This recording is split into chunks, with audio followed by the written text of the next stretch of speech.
Hello everyone, and welcome back to World of Warships Blitz with Terry. In one of the recent videos, I can't quite remember which one it was, could have been the Rodney video, I had a comment that got me to laugh, because the author of the comment had the conspiracy theory that I don't ever mention people cheating by going AFK because I want to sell premium ships. That was a funny one. And we're not going to be talking about this comment because it doesn't matter.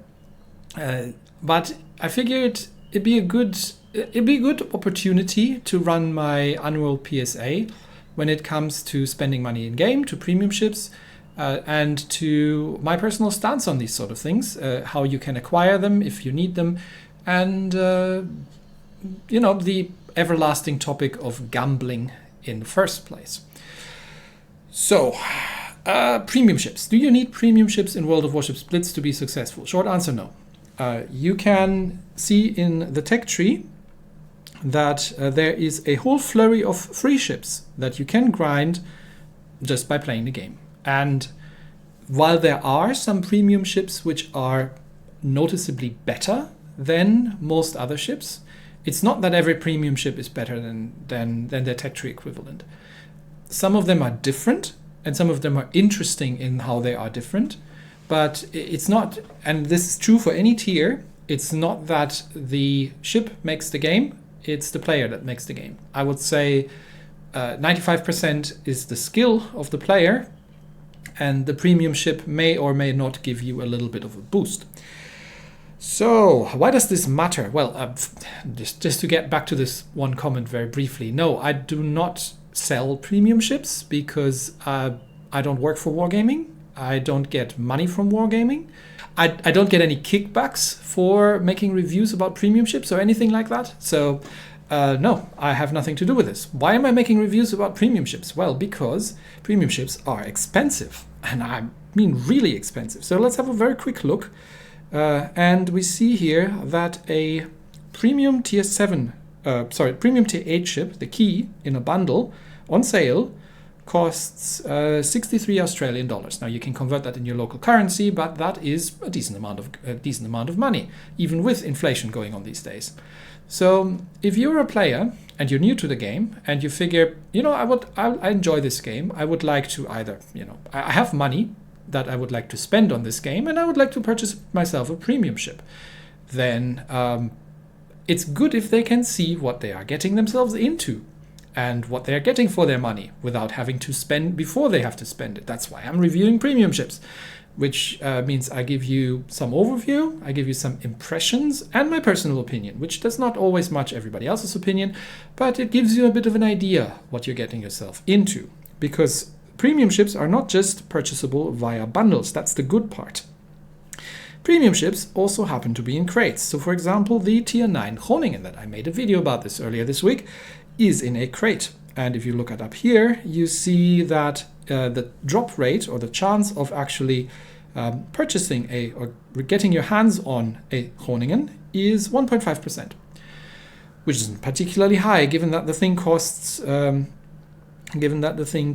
400 gold, and that means you might spend a fair amount of money on gold in order to be able to gamble trying to get the ship. And all the various psychological aspects like sunk cost fallacy are applicable here. So after a while you've spent so much gold on it that you think, now I really have to double down on it because otherwise it'll all be gone to waste.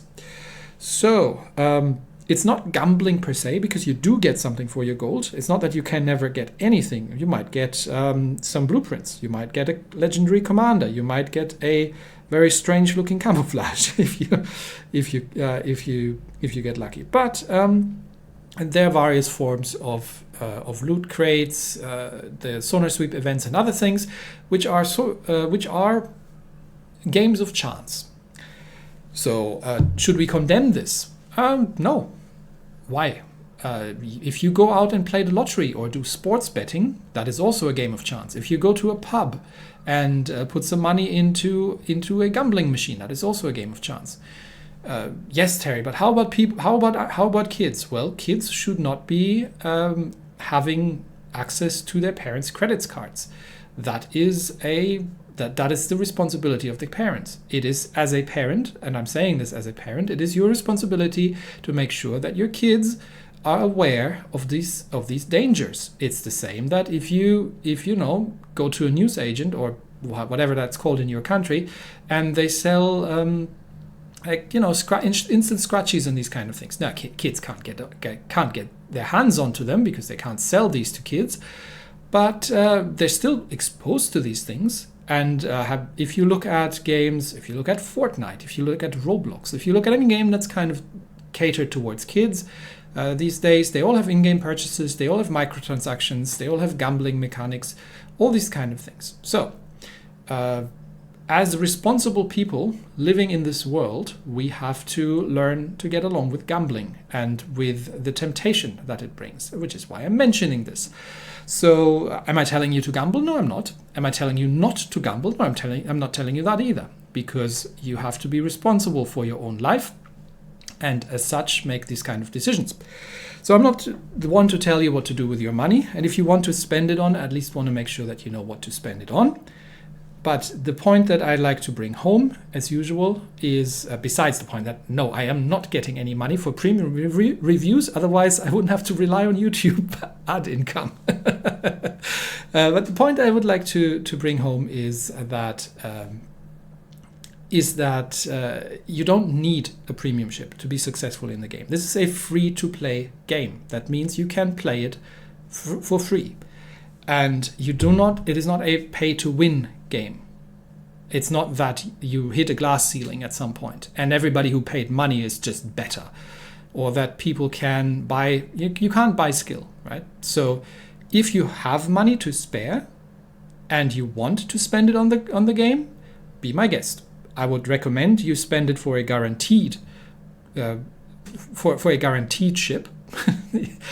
Or for, something else. Spend it on gold, use it for historical camouflages, all kinds of nice things that you can do. But it's, again, up to you if you want to gamble for it.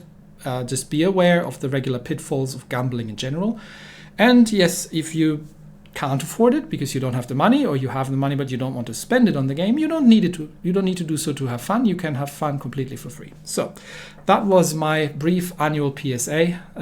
And thank you for whoever dropped that comment, A, for the good laugh, and B, for reminding me to make that PSA. So there we are. That's it for me today. Thanks, everybody, and I will see you next time. Bye-bye.